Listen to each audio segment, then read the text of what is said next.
Hey everyone, it's Larry Kotlikoff here with my great buddy Steve Laffey. Uh, Steve is one wunderkind in terms of his career. Went from extreme poverty in Rhode Island to getting a scholarship at Bolton College, then getting a scholarship at Harvard Business School, then uh, I would say rescuing a major bank in Tennessee. Uh, Huge success. Going back to where he grew up in Cranston, Rhode Island, and which was a complete disaster as a town and bank on the verge of bankruptcy, and deciding to give back and try and rescue that town, and became mayor.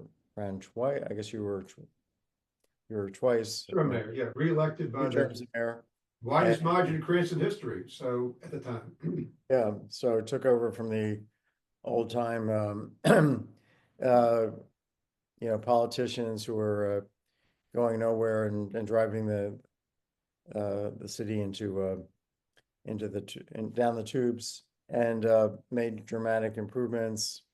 Then he moved to Colorado, has been running and trying to help our country by making a film about saving America that he produced. I actually am in the film. Um, and then he more recently has tried to run for president in the Republican primary. Did not attract enough attention because we have people who are very good at you know being nasty and grabbing headlines and saying outrageous things, and that's what the press wants to cover as opposed to any issues. But here we are. President Trump is elected, and it's been 3 weeks, and we have him, uh, making dramatic moves that is threatening basic science. It's threatening Greenland, Panama, our alliances, uh, tariffs on China, tariffs potentially coming, major tariffs on Canada and Mexico, our major trading partners. Uh, Europeans been becoming very alarmed about uh, what may have in mind. He wants to take over the Gaza Strip and make it into a Miami, Trump, I guess, redevelopment zone, move the Palestinians out, and maybe not let them come back. So he has big plans, and he has the sidekick Elon Musk, who's not elected, who's running amok in many ways. When you get your fingers into the payment system of the U.S. Treasury,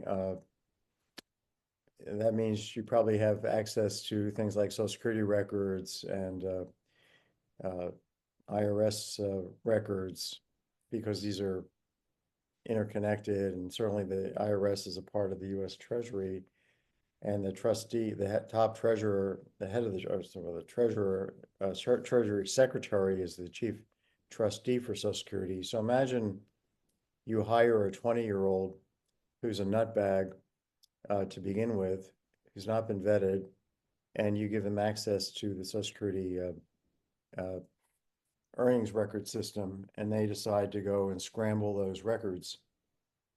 I mean, that's my nightmare, that these people will, just for the fun of it, in the middle of the night after they're stoned, and Elon Musk seems to have some kind of a drug problem himself, will start scrambling our Social Security records, maybe eliminating any backups, and our entire system. So nobody would be getting their checks, or getting the wrong checks, and nobody has records to prove. And we have a system where it already takes three hours to get an answer on the telephone from Social Security, and the answer is they hang up. You wait online for 3 hours, and then they hang up.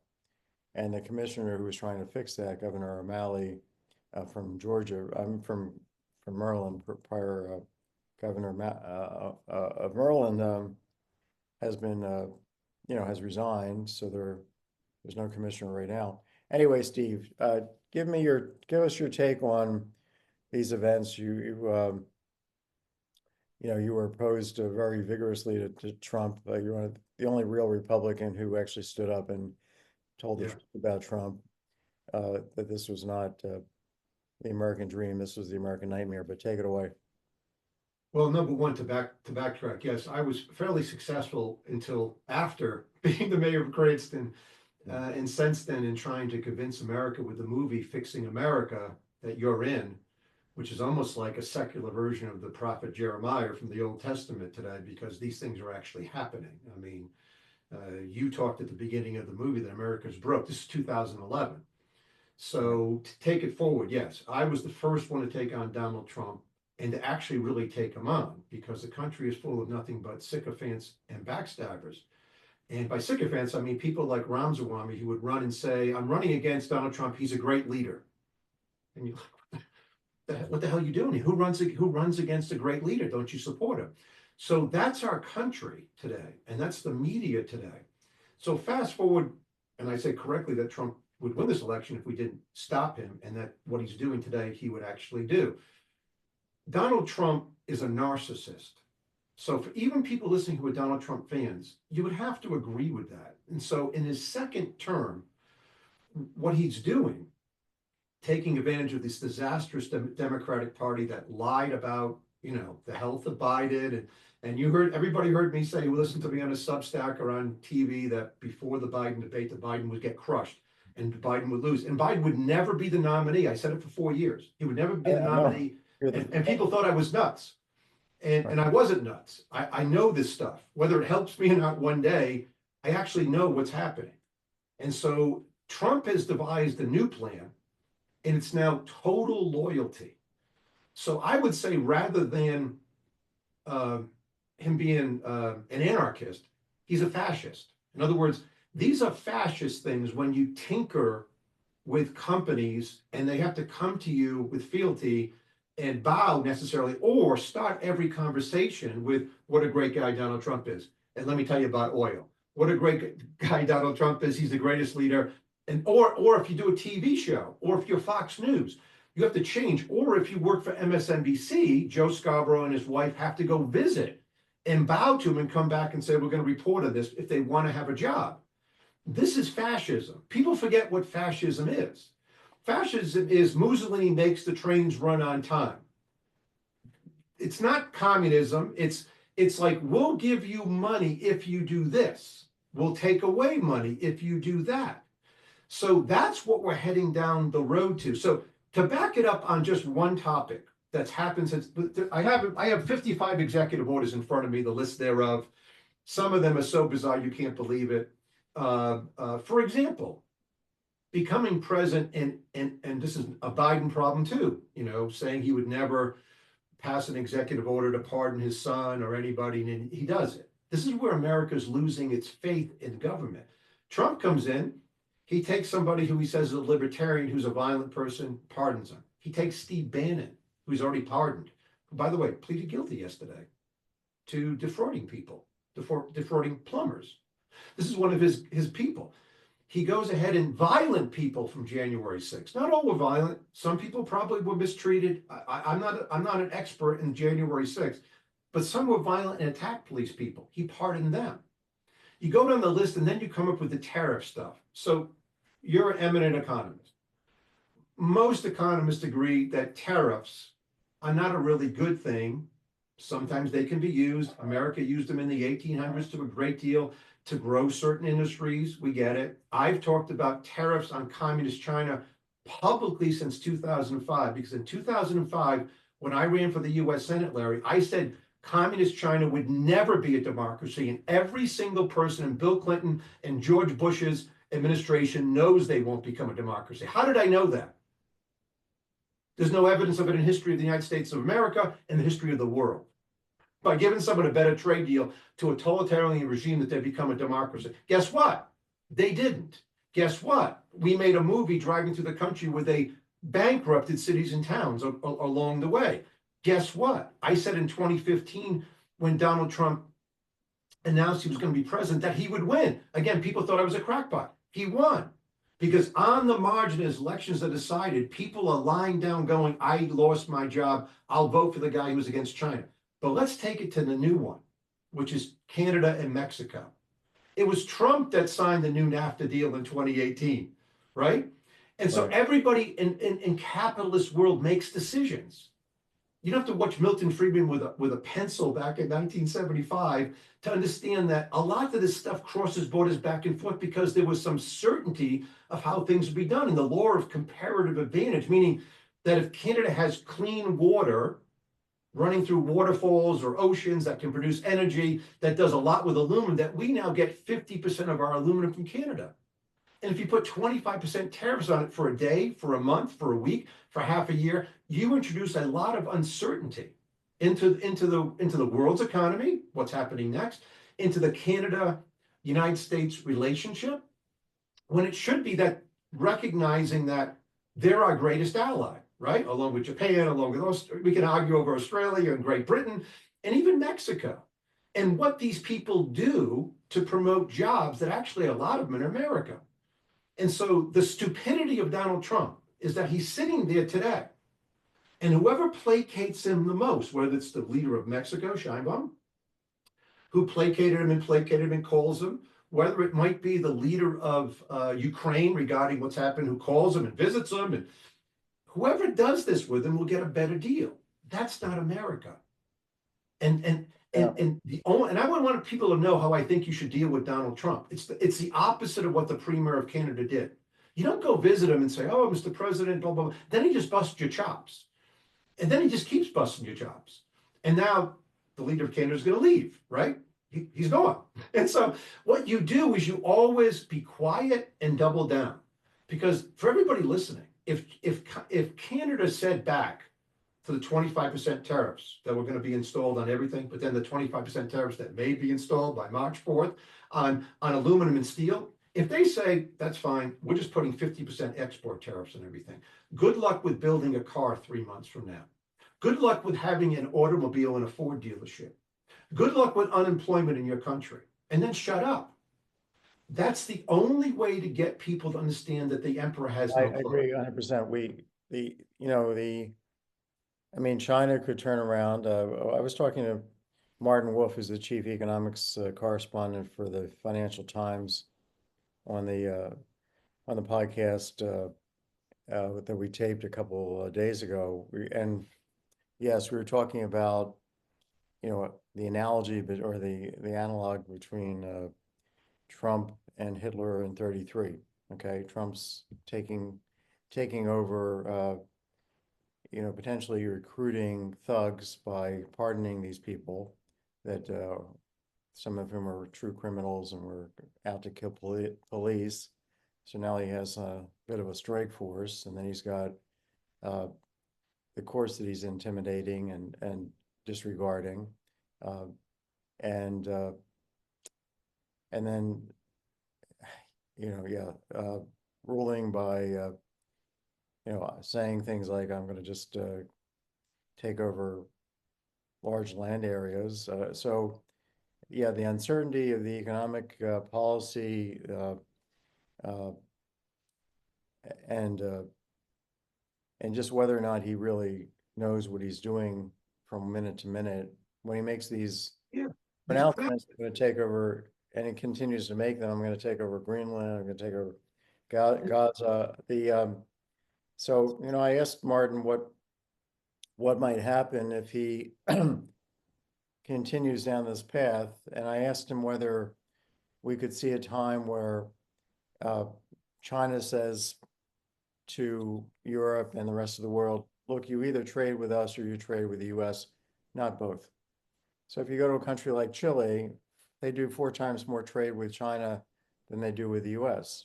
So their answer is going to be very simple. Okay, we're working with China. And now the grapes from Chile don't come, now the wine from Chile doesn't come to the US. And Canada being threatened to be invaded, in effect, to become the 51st state, because Trump wants that to happen. That's the manifest destiny. They could say, you're not going to get any oil from us, no They're sending 8 million barrels a day to us. They could say no lumber, no aluminum. And, and then you could have the European Union say, well, you're threatening Greenland. Maybe Trump's taken over Greenland at this point, and they could say, well, we're now going to align with China and use China to help us deal with Russia, and goodbye America. So we could become completely isolated and really face a major recession as well as major inflation through all this. And these are the things, well, I would say it this way, as everybody knows who knows me, that I think China is the world's problem. I think now it's a totalitarian regime, as I said it would be. I said we should have stopped trading with them a long time ago. But that's because of human rights. That's because we're a better country. That's because what they do to other countries when they go into Africa and bring their own workers, right? And we could have stopped this in 2000 or 2005, and now it's a very hard thing to do. When it comes to, for example, when it comes to the Panama Canal, for example, I am one of those people who are old enough to think it was the worst idea of all time to give it up. But in saying that, the guy who runs Panama is actually a U.S. ally. He's not an anti-American guy. Now, if indeed China is controlling both sides, we can stop that. Now, if there's something in the treaty that we could, but if he wanted to do things appropriately, go to Congress. For example, so people are listening today again back about tariffs with Canada. If indeed we would, if I was the president, we would have our allies get together and say, listen, let's look at where we build steel. From Australia, how to get it to America. Who's better at building high road steel? Who's better at how do we have a fabrication plant to rebuild a bridge that we don't have right now if we get bombed? And we would look at our allies, but mostly we'd look at Canada and say, wait a second, then we need X, Y, and Z. And so how do we get there in 5 or 6 years? And how do we present this to the American public that we need rare earth minerals, that we can't rely on China for that? We can't be held hostage on prescription drugs, things like that. Instead, here's the thing about Donald Trump. While he may be up early and he may stay up late, he's lazy. He's a narcissist that is lazy. And so what he, and neither he or Elon Musk will do, is make a presentation with what I call a Harvard Business School slideshow presentation, which would show, hey, I'll just give you an example. There's 23,000 people working at the Federal Reserve. They aren't doing a very good job. And so we want to do some things to reduce the amount of people who have to work at the Federal Reserve. We could probably get it down to 5,000 people. I'm just making this up. And here's how: using AI, using the fact that we don't need all these reports, right? There's a lot of things we could do in each department, but you would go to Congress with a bill. Department of Energy. Why do we have a Department of Energy? Okay. I mean, look at the Department of Energy's largest loan is to DET Electric. $7.1 billion loan guarantee for renewable energy generation and battery storage installations in Michigan. Doesn't sound like a really good loan. So I mean, it's been made. We probably have to honor it, but go to the American public with things that they can then understand when you're trying to cut government spending. But the thing about tariffs with Canada, just to get back to the stupidest thing I've ever heard, is things that really hurt certainty. So, for example, if you own Alcoa aluminum today, if you own U.S. Steel, another really stupid thing, but nobody wants Nippon Steel to buy U.S. Steel. But I'm just telling everybody right now, U.S. Steel, if its name was Jim Jones Steel, it wouldn't have been blocked. Nippon Steel is going to put billions of dollars, help union workers, modernize, and get better steel in the United States of America. It's only being blocked because, and I want to be very clear with you, the name is U.S. Steel. Back in the day of 1917, it was the world's largest company. Today, it's a middle-level kind of crappy steel company. It's going to go out of business one day.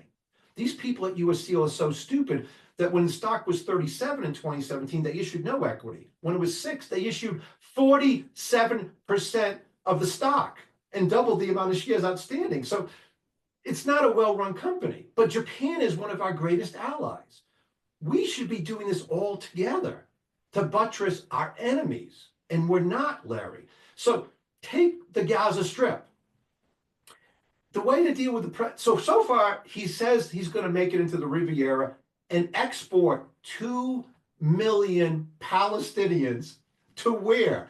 There isn't a country in the world that will take one of them. They destroyed Lebanon.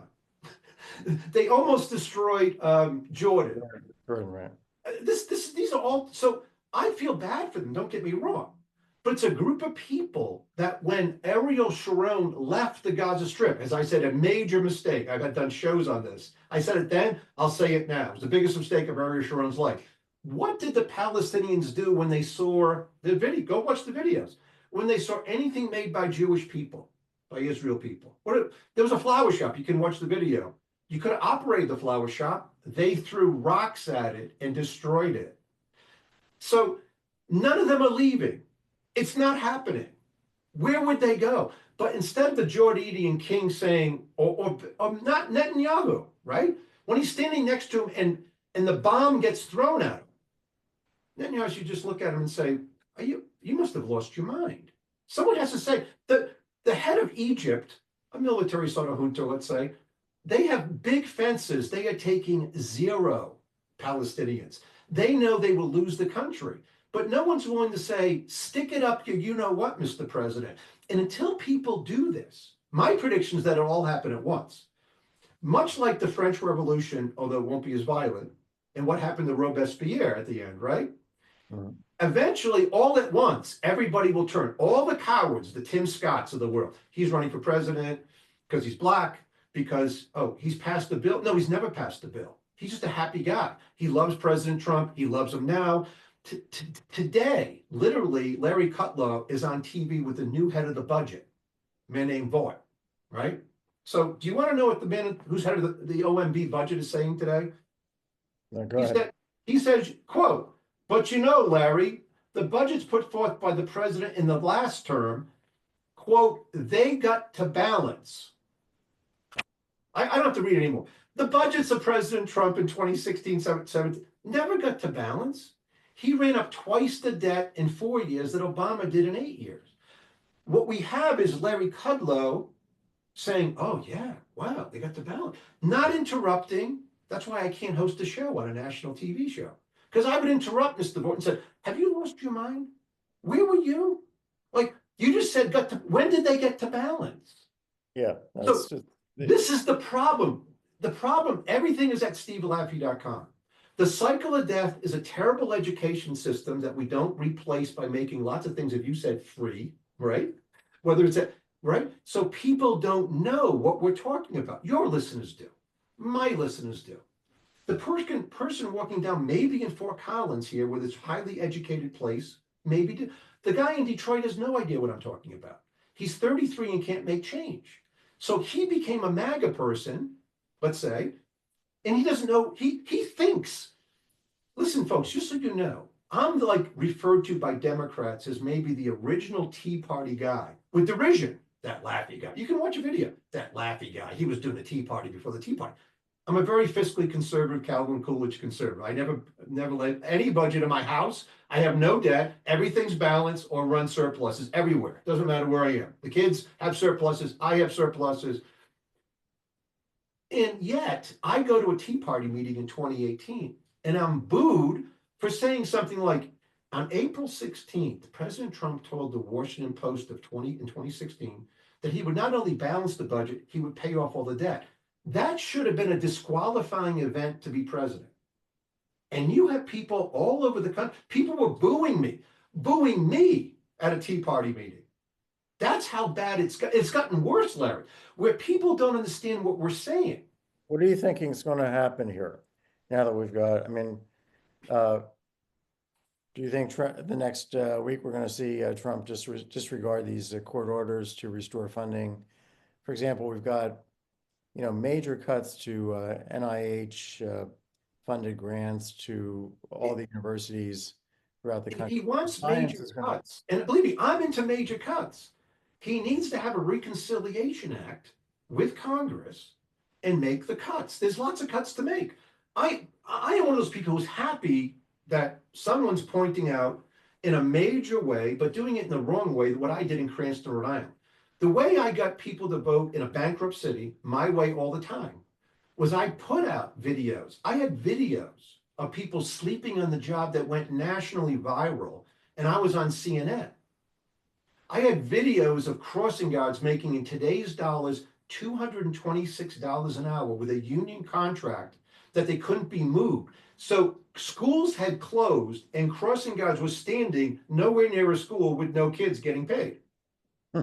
So when I videotaped all that and put it on out there, it went national, and guess what?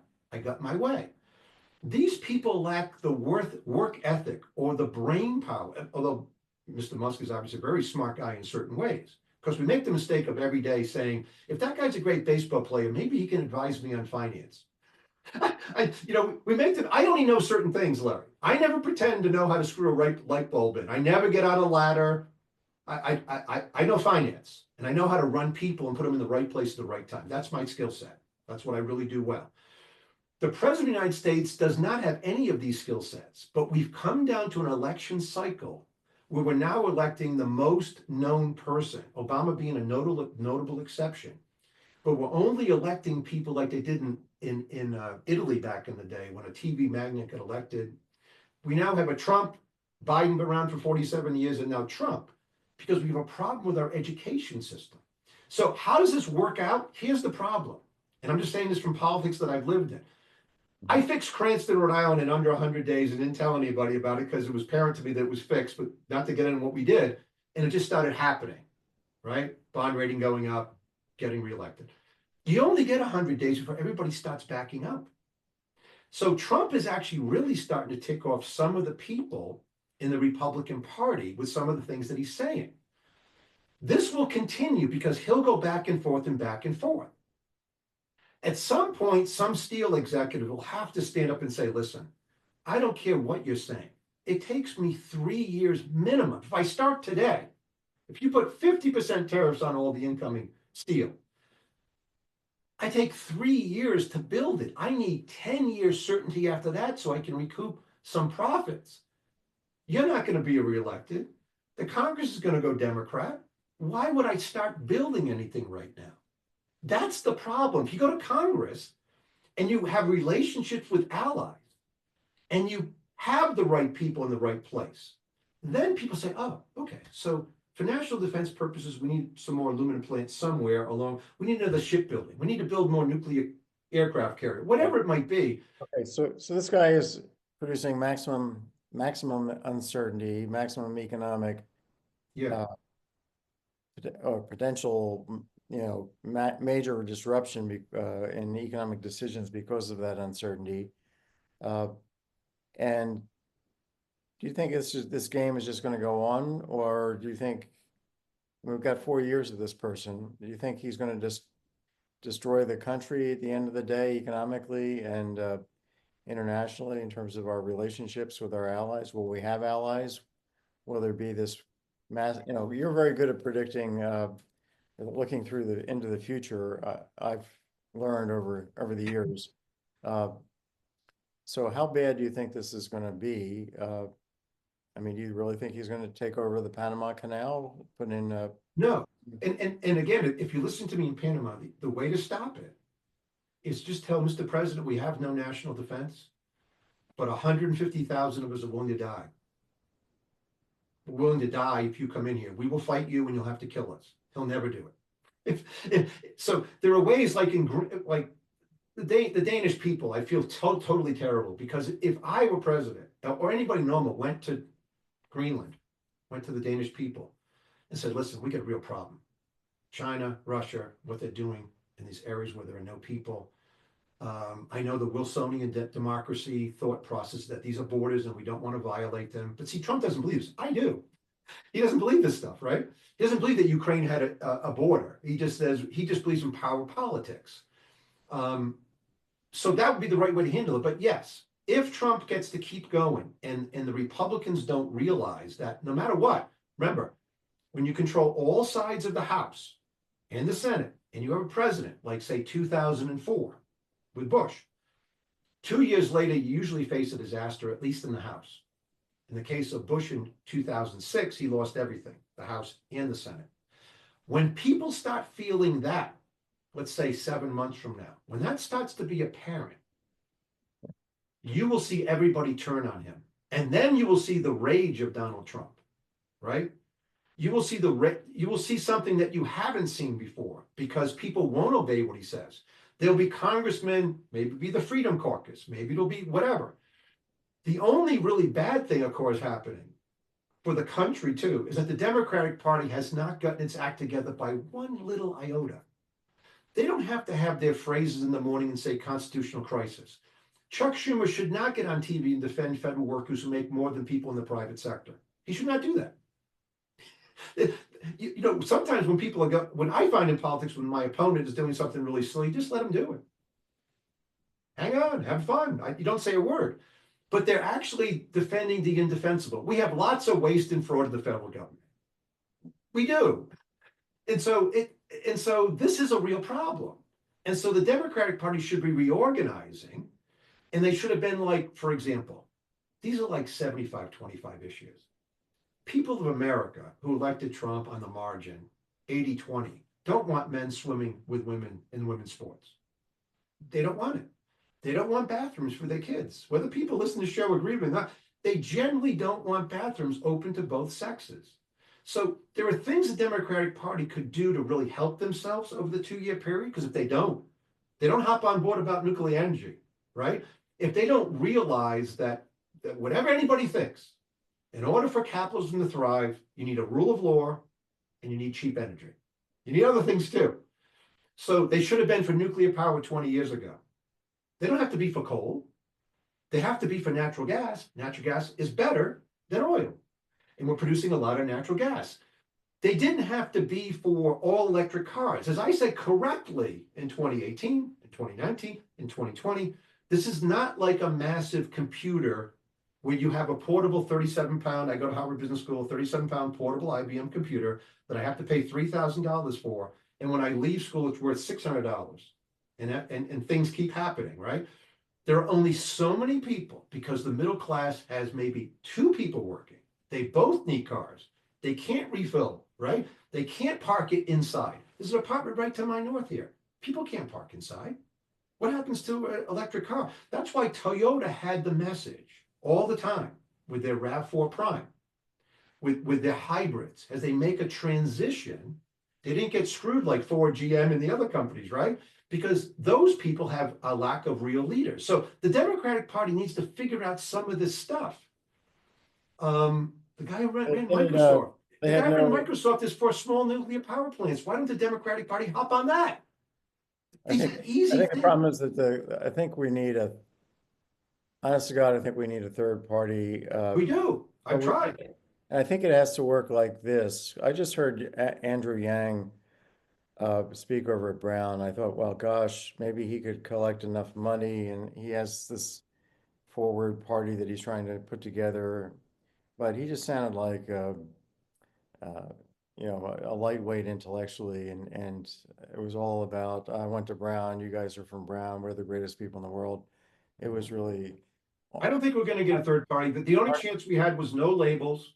You and I have been through this since 2012, right? Where people spend. What I'm thinking is that we need to have somebody with lots of money who's charismatic. What we've seen is that we don't actually need an entire party to be developed in order for somebody to become president and have a lot of ability to change the direction in the right direction.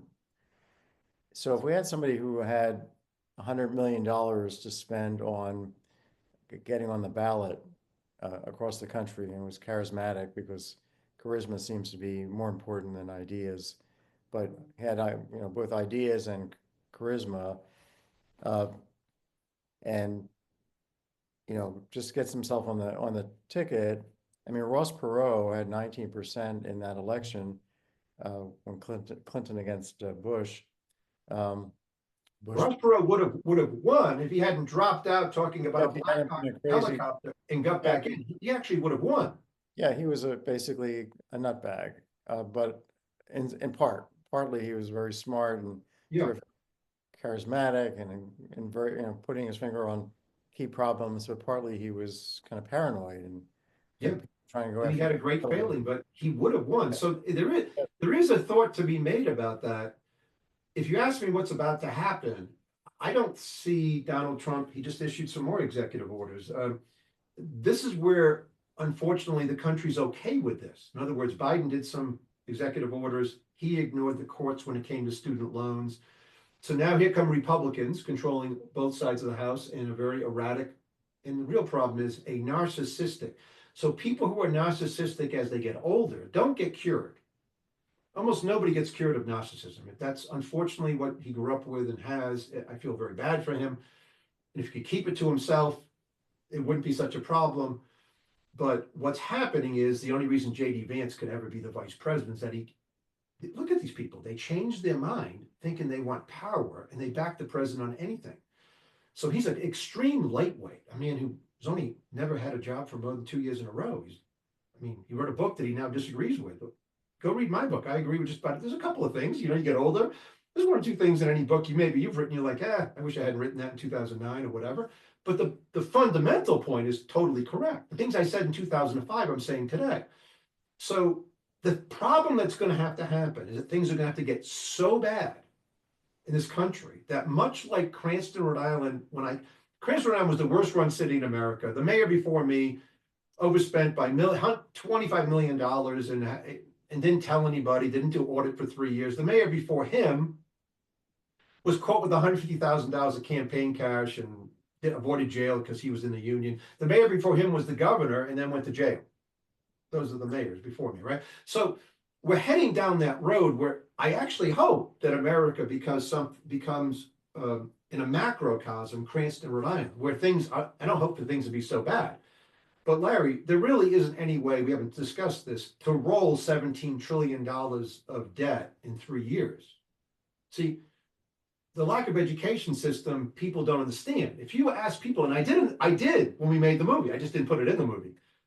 We have 30-year bonds and 1-month bills and some notes. And So, the only way to get rid of that much debt would be hyperinflation. And we have other off-the-book debts that are inflation index, like Social Security. So tell me, what do you think about financial markets? Where do you think they're going to go? Do you foresee a big drop in the stock market? Do you think interest rates are going to shoot up at some point? I guess they're going up already. But well, real interest rates, I think, when we say real interest rates for people, we mean inflation-adjusted interest rates are going higher. Right. There isn't any way to really resolve this problem because, as we say in the movie of 2012 that came out, that we crossed the chasm. I always believed when we borrowed more than 20 trillion of public, now we're at 28 trillion of what we have outstanding, there was no going back mathematically, unless you do a couple of things. One, could you wake up on Friday night and say no foreigners are going to get paid? $8 trillion goes away. Okay, now real rates would go exploding, but they won't probably do that on Friday night because then you have to balance the budget because you can't borrow anymore. Two, could you repress rates in one of two ways? Could you actually, I even heard the guy who's called the bond king say this could happen. Could you actually say, no matter what it says on your coupon, you're getting paid 2%. So now we took interest rates down to 750 billion from $1 trillion plus at some point in the future. Or do you actually change things like Social Security's adjustment for inflation to make it a lower number? And like after World War II, run inflation higher for many years to pay people back. In one of the most famous speeches that no one even actually pays attention to, Richard Nixon, when he got out of the gold window, if you watch the speech, and you're old enough to have watched it, I've watched it 25 times, and I can't believe he says this. He literally says, if you don't leave America, you probably won't notice, meaning the depreciation of the dollar. He got away with saying that. Mm-hmm. So people get away with saying things that are so crackpotish that I actually can't believe it. But no one interrupts me. I just gave you the budget director lying, the new budget director lying, and Larry Kotlikoff, who's in the pocket for Trump, not interrupting. So it has to get so bad. So I think it will. And I think that we're heading down this road, since we're the cleanest shirt in the dirty laundry of shirts because, other people have problems and we're still the world's reserve currency. And the trade, and as you've mentioned, the trade deficit itself is not a problem, right? If people want dollars, because and we're running, it's by itself having a 2% trade deficit because people want our stuff and we buy less of their stuff, et cetera, et cetera. And they take our dollars as a good paper currency, right? Okay. But I believe what will happen eventually is that there'll be a very quick period where rates will rise precipitously, much like go back and look at a graph of Greece in 2008. It's not like, and again, we're the world superpower. It may happen slowly, but I think it can happen quickly. I don't know when, over the next 3 years, let's say. And then you foresee a default? That's what No, you're I talking. think in some ways we'll have to default on something, but I don't see that happening. I would prefer it to happen this way, where literally all hell breaks loose and we have to solve our problems. Mhm. That would be better than a slow death.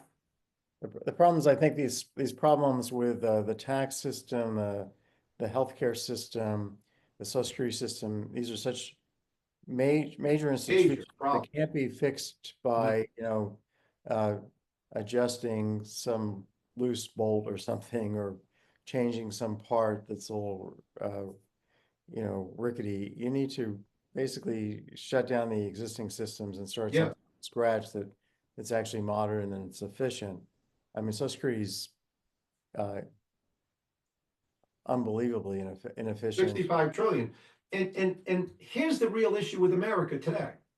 Whether it comes to like Ukraine war, how do we not win the Ukraine war? These people stink at fighting. They got 10,000 North Koreans coming in who just kind of wander into fields and get killed.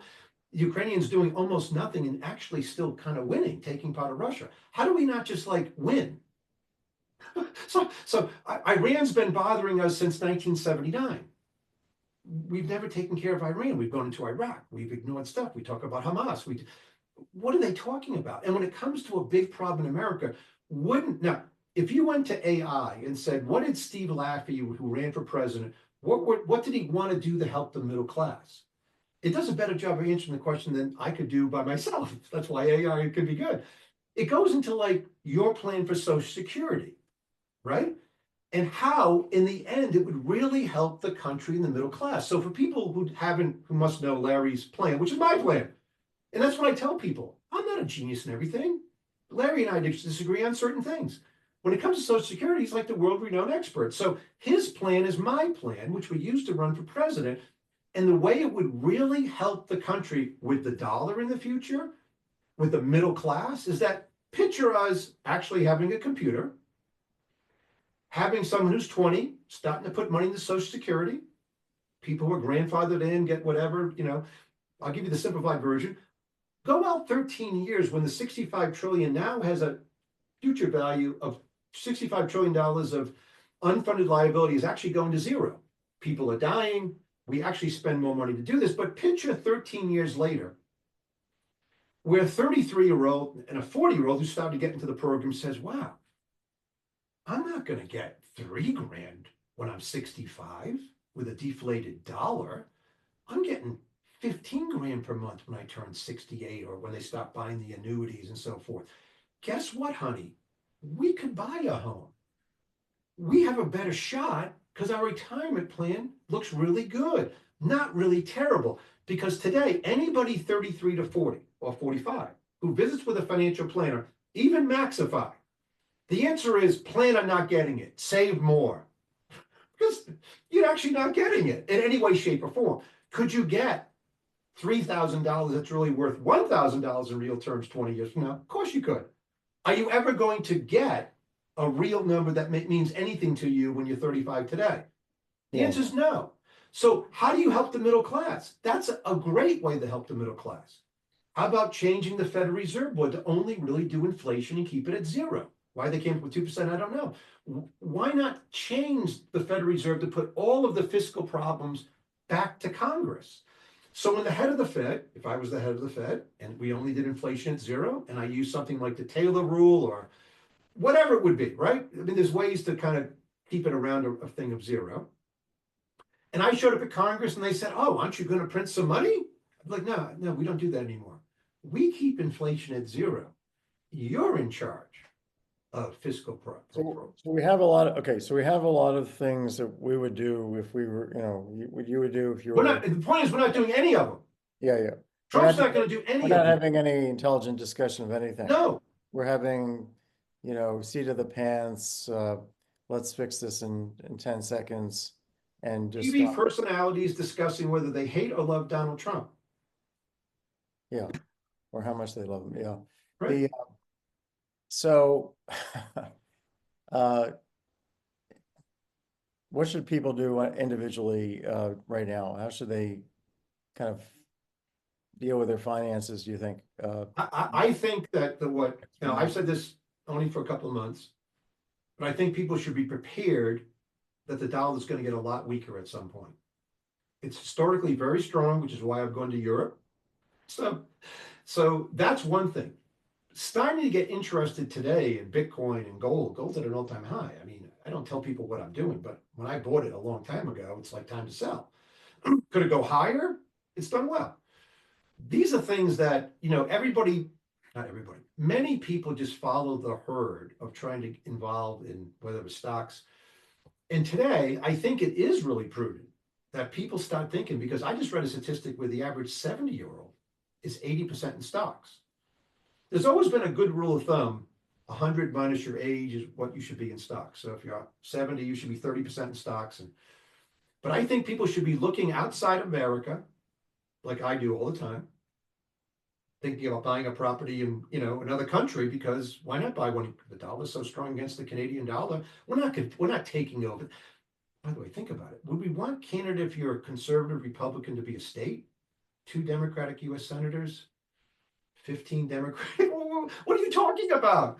So it's mostly a Democratic. You don't even make sense. But how many people have even pointed that out?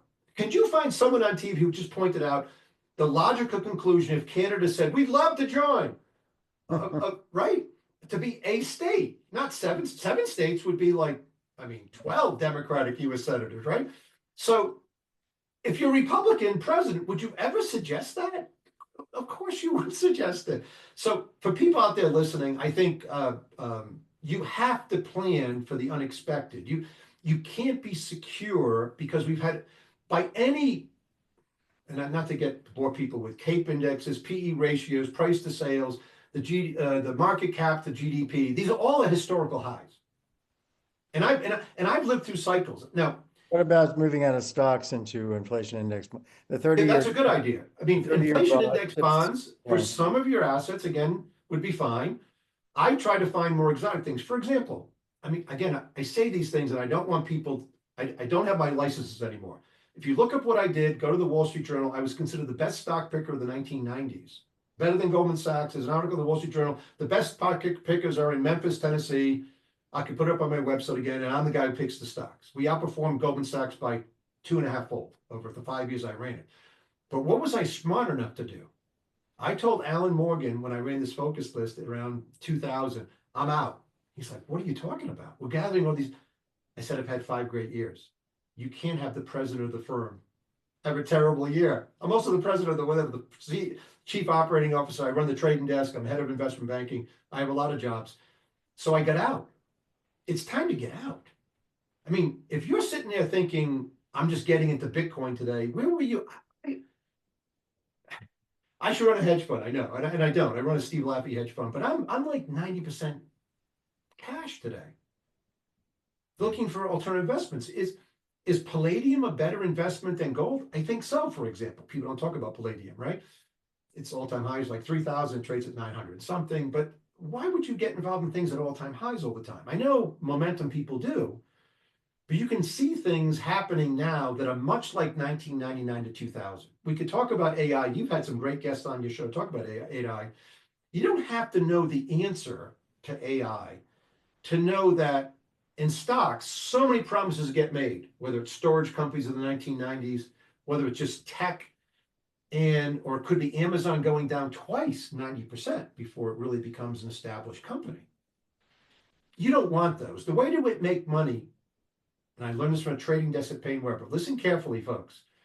Eat like an elephant, poop like an ant. You have to keep your losses very small. You have to know that if you're wrong a little bit, you're wrong. You can't average down all the way down all the time and then puke out. you have to preserve your capital to wait for a cheap market, which the last cheap market was March of '09.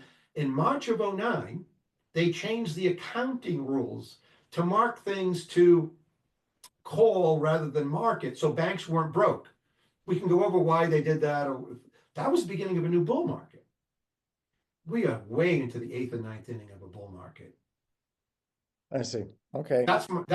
So you have to find alternative things. By the way, I'm an expert in yellow diamonds. I'm an expert in, I find alternative things I never speak about that have done really well. You don't have to be in stocks. Small cap stocks are actually pretty cheap, but when things go down, they all get cheaper. Never forget that other rule. So you have to be very careful, but always be prepared to fight another day. If you're 70-year-olds, listen to this. You can't have a drawdown. You cannot have a drawdown of 30, 40% if you have $2 million. You will jump out a window and hopefully it's only on the first floor. You Right. can't do that. And And things are very meanwhile, expensive. standard, all of Wall Street's financial planning has you imagine that you're going to be able to set a Yes. target for spending and keep spending it, uh, and have a probability of maybe 85% of not running out. But they're telling people just keep spending no matter Yeah. what happens to your assets. That's their basic Monte It's Carlo ludicrous. simulation analysis. It's completely, They have Wall Street has, listen, I lived on Wall Street. I actually, at Payne Webber, that's what it was. I found a guy named Alan Morgan and John Stokes, totally honest, in the South. I gravitated there. I had 9 years of the greatest years of my life and I retired. I have never really effectively worked since I was 39. I guess I should have been like the guy. Ryan Cranston, I think you worked. Well, that made 80 grand a year. It wasn't really a job. That was, whatever it was, right? I had health insurance, but I really effectively checked out. And I maybe shouldn't have because my talent is actually in this stuff. But I thought I could help my town and maybe the country. I failed to help the country so far, but I'm maybe not done. Who knows, right? You always fail until you're successful. People forget that, right? Right. So, but these people at large firms just have products to sell you, no matter what. People should avoid that at all costs. You should not be in illiquid. How many of my friends have been in illiquid things where all of a sudden it's like, how do I get out? Products, they could be oil and gas, they could be, and always done by the smartest people in the world with the greatest presentations of all time.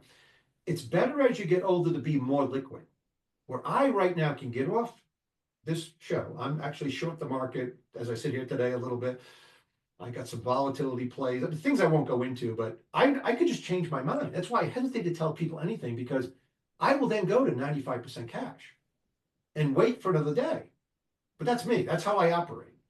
People really can't do that, I know, but you can't have these drawdowns and you can't be involved in products that are liquid as you get older. It's one thing to be 30 and take lots of risk and then start a company and just, that's great. If you don't have the energy for it, you got to be liquid and then maybe downsize what you're thinking, right? Whatever that means. Or build yourself a living standard floor. We call this in our company, our Maxify.com software has this upside investing routine, a program that lets you set a living standard floor based on tips, building a tips ladder, and then having some money in risky assets, the stock market, holding them for a period, no sequence of return risk, and then gradually converting, and that gives you the upside. So your living standard floor only goes up because when you convert, you buy more tips, you spend only out of tips. You're only spending out of safe assets. You never spend out of any. You always treat risky assets as lost until they're found. That's a way for a way to survive. 70-year-old to be able to sleep at night, yeah, still be able to talk to their neighbor when their neighbor makes a killing in the market, they make a killing, not as big a killing, but a killing, they do well as well, and if you're not, and I'll tell people this, if you're not willing to do what I've done for 37 years, if I showed you my desk, it's this stuff everywhere, right? I've called you about certain products or whatever, or copper gets cheap or whatever, right. But I spent a lifetime on this, right? A lifetime. I can tell you about my major mistakes that I write down. I have books, don't do this again.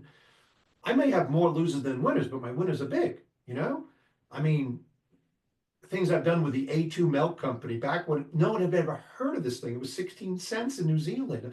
People can't do that. They have another way of living. So if they're younger, they should try to make more money. They should raise their saving rates. They should look at your map. I've looked at all the stuff that you do, of course, and it's very competent, but stay away from the products. I will tell you that I actually think another trend that's about to emerge, and I'm going to call it the return of the stock picker. I think the ETF thing is going way too far to one direction. And people should really not concentrate on ETFs, especially if they're involved in the Mag 7 and whatever the people call this stuff. It reminds me of 1999, 2000, when everybody was in. And it takes a long time. Remember this one statistic. From March of 2001, after the year 2000 problem, these are really easy things to look back on, right? Everybody had to have a new computer. Morgan Keegan had to spend a $500 million revenue firm, $30 million on stuff. So the following spring, Dell Computers says something like, we're not selling that many computers. Well, of course they're not. Usually people replace computers every 4 years, except they replaced them all the year before. The NASDAQ market, which had a peak of whatever it was, didn't get back to that peak for 15 years. If you were 70 then, and you were 80% in the stock market like you are today, you never recovered. Right. Well, this is a good, I think, parting message. We've got very uncertain times. We've got very uncertain geopolitics here. We have someone who's completely, makes it up every day, wants to make the news. It's going to get worse. Is looking at the news to make sure his image is on there. And this is just going to continue. So one has to have safety here. And that does not involve 80% of the market. That does not involve keeping, if you've made money in Bitcoin. And I've made a lot of money in Bitcoin. As of today, I own none. Yeah. I wait for a giant oversold. I'm not against Bitcoin. I'm not against these things. I'm just saying, and I point out another thing, for example, about fascism as we end. We can't really have a Donald Trump create a national sovereign wealth thing like Norway because they have a lot of oil, right? Like he wants to do it to play around with TikTok, which is illegally kept open, whether you feel he should or shouldn't. It's been shut down by the Supreme Court. So this is the stuff about fascism I'm talking about. He'll try to do a national wealth fund and then buy TikTok. It's like we can't have this, folks. You can't just buy palladium, just play around with it or like a stock. This is wrong. That actually goes down the tubes. Right. We need the rule of law, and we're missing it on so many issues we've discussed today. And it gets back to, we didn't even discuss education, which I am an expert in. I've homeschooled kids. I've educated them in 6 different ways. I put them all through university at cheap rates. I got a 16-year-old at grad school. I am an expert in these things. Donald Trump doesn't want experts. He wants people to bow down to him and do what he thinks they want. And that's the real problem in America today, to build up this uncertainty, which will pop. And when it pops and people flee the US dollar or rates go so high, you better not be sitting around saying, oh, I thought I should have some more Bitcoin because it would save me. Okay. They generally don't. Steve, thanks so much. This has been, as ever, enlightening and scary. And, yes. Well, I love you. You're a great friend, and I appreciate all you do for everybody, and people don't know, even for my family. I'm very appreciative. Well, I love you guys. Love you, buddy. Okay. Best to everybody there. Okay. All right. I'm going to hang up.